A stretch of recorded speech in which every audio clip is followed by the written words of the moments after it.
नमस्कार, भारत चक्र न्यूज में आपका स्वागत है। मैं हूं आपके साथ राजेश शर्मा। केंद्रीय गृह मंत्री अमित शाह ने शुक्रवार को घोषणा की कि केंद्र सरकार ने 25 जून को संविधान हत्या दिवस के रूप में मनाने का फैसला किया है। 25 जून 1975 को आपातकाल की घोषणा की गई थी। केंद्र का यह फैसला तब आया जब लोकसभा चुनाव में विपक्ष ने संविधान का मुद्दा बनाया था और सांसद के रूप में पीएम मोदी के शपथ लेने के दौरान विपक्ष के नेताओं ने हाथों में संविधान की प्रति रखकर बीजेपी को संविधान की याद दिलाई थी। विपक्षी नेता बीजेपी सरकार में संविधान खतरे में होने का नारा देते रहे हैं, तो क्या विपक्ष के इसी नैरेटिव से मुकाबला करने के लिए बीजेपी ने संविधान हत्या दिवस का इस्तेमाल किया है? क्या विपक्ष के इसी नैरेटिव से पार पाने के लिए पीएम मोदी ने हाल के दिनों में आपातकाल वाले नैरेटिव का इस्तेमाल किया है? इन सवालों के जवाब जानने से पहले यह जान लें कि आखिर घोषणा क्या की गई है। गृह मंत्री अमित शाह ने एक बयान में कहा है कि संविधान हत्या दिवस उन सभी लोगों के योगदान को याद करेगा जिन्होंने 1975 के आपातकाल के दौरान अमानवीय पीड़ा झेली थी। खुद प्रधानमंत्री मोदी ने एक्स पर पोस्ट किया कि 25 जून को संविधान हत्या दिवस के रूप में मनाना हमें याद दिलाएगा कि जब भारत के संविधान को कुचला गया था तब क्या हुआ था। यह उन सभी लोगों को श्रद्धांजलि देने का दिन भी है जिन्होंने आपातकाल की जातियों के कारण कष्ट झेले थे, जो भारतीय इतिहास का एक काला दौर था। सोशल मीडिया प्लेटफॉर्म एक्स पर एक पोस्ट में अमित शाह ने कहा कि 25 जून 1975 को तत्कालीन प्रधानमंत्री श्रीमती इंदिरा गांधी ने अपनी तानाशाही मानसिकता का परिचय देते हुए देश में आपातकाल लगाकर भारतीय लोकतंत्र की आत्मा का गला घोंट दिया था।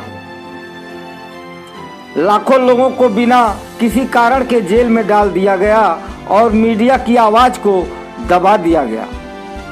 पोस्ट में आगे कहा गया है कि भारत सरकार ने हर साल 25 जून को संविधान हत्या दिवस के रूप में मनाने का फैसला किया है ताकि हमें उन सभी लोगों के महान योगदान की याद दिलाई जा सके जिन्होंने 1975 के आपातकाल के अमानवीय दर्द को झेला था। पिछले महीने ही संसद के दोनों सदनों की संयुक्त बैठकों को संबोधित करते हुए महामहिम राष्ट्रपति द्रौपदी मुर्मू ने आपातकाल पर बात की थी।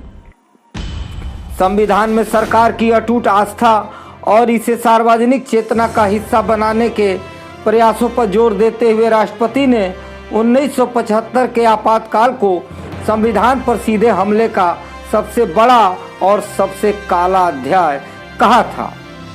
लोकसभा अध्यक्ष ओम बिरला ने भी कार्यभार संभालने के तुरंत बाद 25-26 जून 1975 की रात को आपातकाल लागू करने की निंदा करते हुए एक प्रस्ताव पढ़ा था। इसमें कांग्रेस और पूर्व प्रधानमंत्री इंदिरा गांधी पर इसके अत्याचारों के लिए आरोप लगाया गया था। संसद में इन घटनाक्रमों के बाद से ही विपक्षी इंडिया गठबंधन और पीएम मोदी की बीजेपी के बीच संविधान बनाम आपातकाल के नैरेटिव की लड़ाई हो गई है।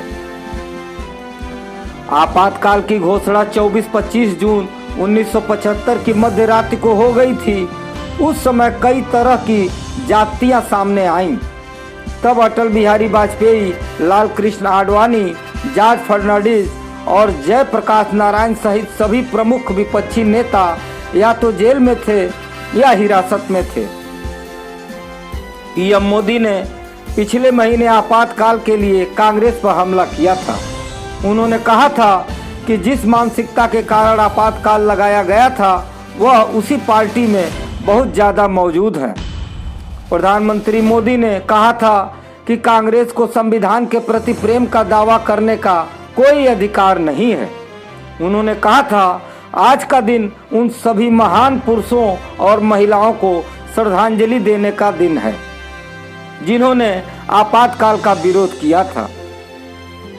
आपातकाल के काले दिन हमें याद दिलाते हैं कि कैसे कांग्रेस पार्टी ने बुनियादी स्वतंत्रताओं को नष्ट किया और भारत के संविधान को रौंदा, जिसका हर भारतीय बहुत सम्मान करता है। पीएम मोदी का यह हमला तब आया था जब उससे एक दिन पहले ही सांसद के रूप में पीएम मोदी के शपथ के दौरान विपक्ष ने हाथों में संविधान लहराया था और कहा था कि वे संविधान की रक्षा किसी भी कीमत पर करेंगे। संसद से बाहर निकले राहुल गांधी से जब पत्रकारों ने इस बारे में पूछा तो उन्होंने आरोप लगाया था कि प्रधानमंत्री नरेंद्र मोदी और केंद्रीय गृह मंत्री अमित शाह संविधान पर हमला कर रहे हैं। राहुल ने कहा था कि यह विपक्ष के नेतृत्व वाले इंडिया गठबंधन को स्वीकार्य नहीं है।